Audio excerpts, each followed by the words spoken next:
creo que podemos comenzar a ver.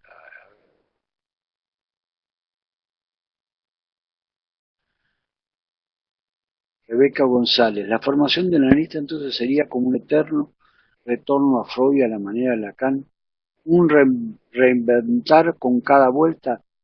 Yo coincido con su formulación, Rebeca, sí.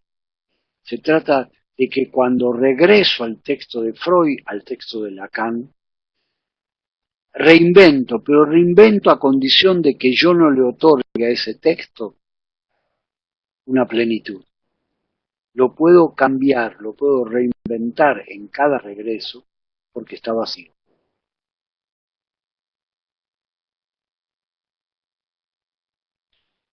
Me gusta creer entonces que la cuestión es guiarse por el cuerpo, que no es individual ni fijo, dice Claudia. Para elegir la impostura, respirar es un intercambio energético con el exterior. Tomo y doy.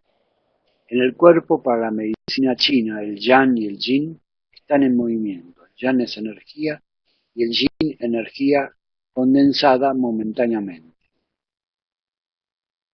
Sí,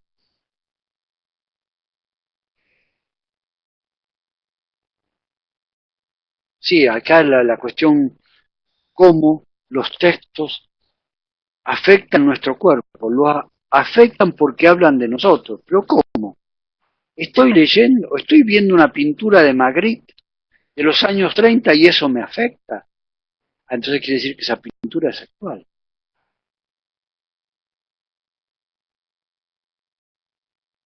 Sí, yo no quería entrar en ese detalle, pero, pero creo que por lo menos yo tomo una parte de lo que indica Rebeca, que se trata de reinventar. Eh, digamos que el retorno, uno nunca retorna a lo mismo, pero la condición de la reinvención es eh, que aquello a lo que me dirijo esté vacío.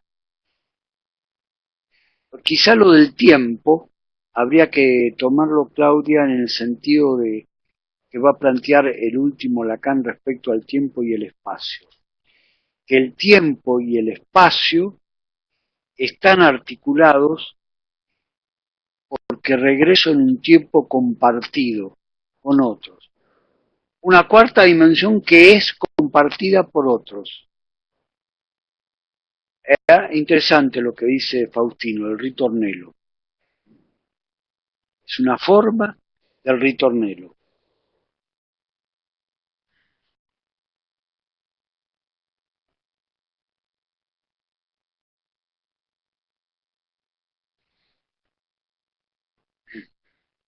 Le leo algo que es muy interesante. Un chino, Wen Feng, escribió sobre el problema de la falsificación en la pintura china. A ver, me voy a detener. A mí me inquieta, dice Danilo, una cuestión más práctica. ¿Es posible esa forma de reinventar que siempre va a ir contra la tendencia a la estabilidad que buscan las instituciones? Y esas instituciones a veces dan condiciones materiales para sostener esa mutación. Bueno, Concepción, hasta luego Concepción. Creo que solamente te pasa a ti, Claudia. Yo no veo que... Mi imagen no se ha quedado quieta, mira, estoy moviendo aquí.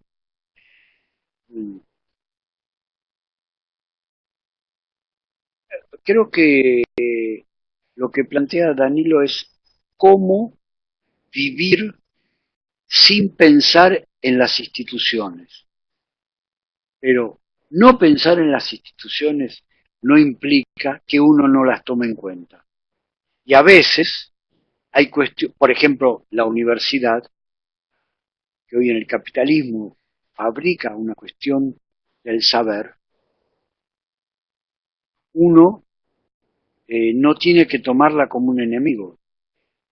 Uno puede no pensar institucionalmente, pero eso no quiere decir que las instituciones no existan, porque si no nos quedaríamos al margen de aquellos que siguen aferrados a la presencia de la institución. Si me permiten, antes de otro comentario, les leo esto que dice Wen Fong sobre el problema de la falsificación en la pintura china. Dice él: el hecho es que la larga tradición de aprendizaje del arte de la pintura a través de la copia hizo que en China cada pintor fuera un potencial falsificador. Y es bien sabido que algunos de los más grandes pintores chinos y expertos eran, o se decía que eran, maestros falsificadores. Mi Fu tenía el hábito de sacar ventaja de su preeminencia como experto, sustituyendo importantes obras maestras, que eran entregadas para autentificación por copias exactas. O sea, a este maestro le decían, mire, autentifique si esta obra es verdadera. Él la tomaba, la autentificaba y cuando la regresaba, lo que regresaba era una copia exacta. Delacroix, un pintor occidental, se quejó mucho del abandono del ejercicio de copiar como fuente esencial e inagotable del conocimiento. El culto a la originalidad deja en segundo plano esta práctica esencial para el proceso creativo.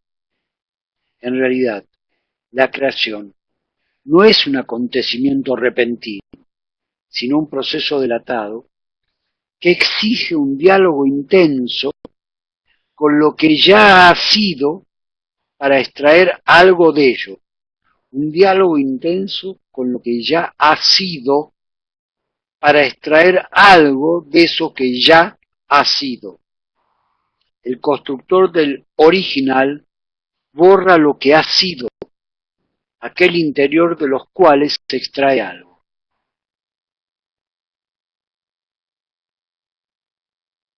Y simplemente una anécdota, Mao Zedong, durante la Revolución Cultural, se quejaba amargamente de que no había que perseguir a los estudiantes que se copiaban, porque decía que esa, recuperando una vieja tradición china, esa era una forma de estudiar y que entonces los estudiantes copiones merecían tener una muy buena nota. Perdón, si alguien tiene algún comentario o más preguntas.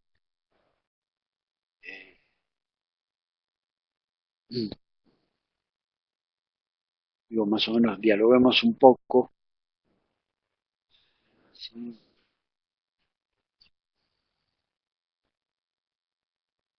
Ah, Claudia Weiner está hablando de lo que se llama eh,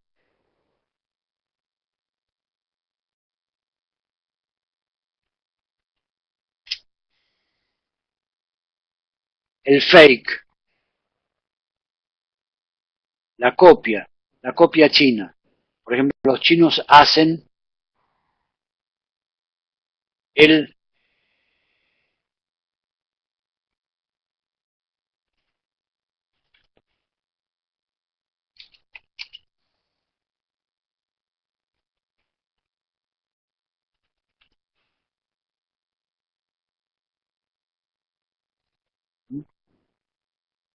del iPhone.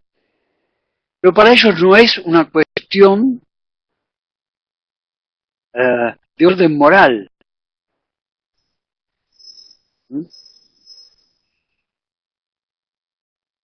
El arte de la falsificación en China nunca cargó con las oscuras connotaciones que tiene en Occidente.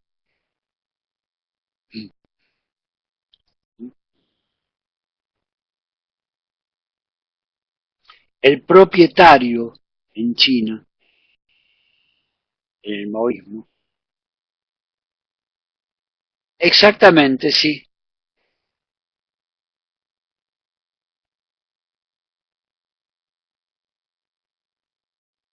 Ah, miren qué interesante, sí.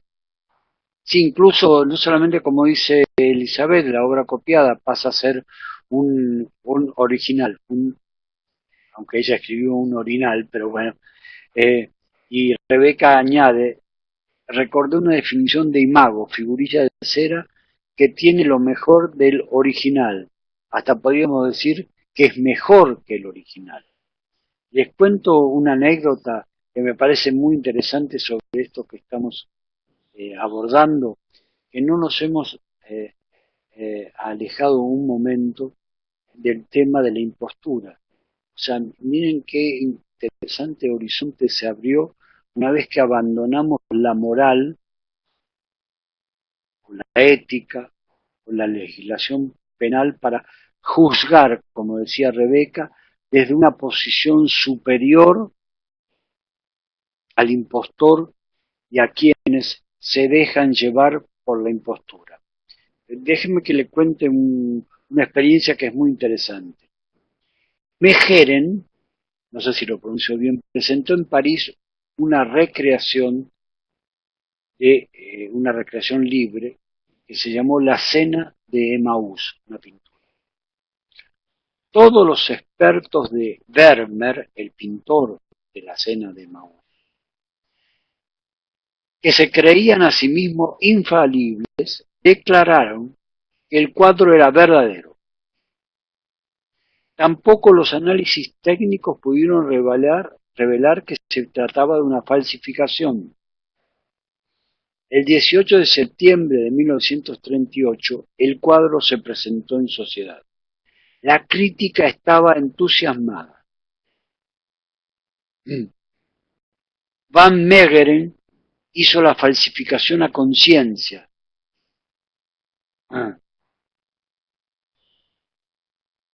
Estudió viejos documentos para poder restituir los pigmentos originales. Como alquimista, experimentó con óleos y disolventes. Buscó cuadros viejos del siglo XVII en tiendas de antigüedades, les quitó los colores y le volvió a dar la primera capa. La anécdota es la siguiente. Después de la Segunda Guerra Mundial, cuando examinaron la colección de pintura que se había robado el mariscal del Reich, Hermann Goering, descubrieron un vermen desconocido hasta entonces, Cristo y la adúltera. Investigaron a los holandeses que habían vendido esas obras a los nazis y entonces fueron, detuvieron y encarcelaron a Van Meegeren.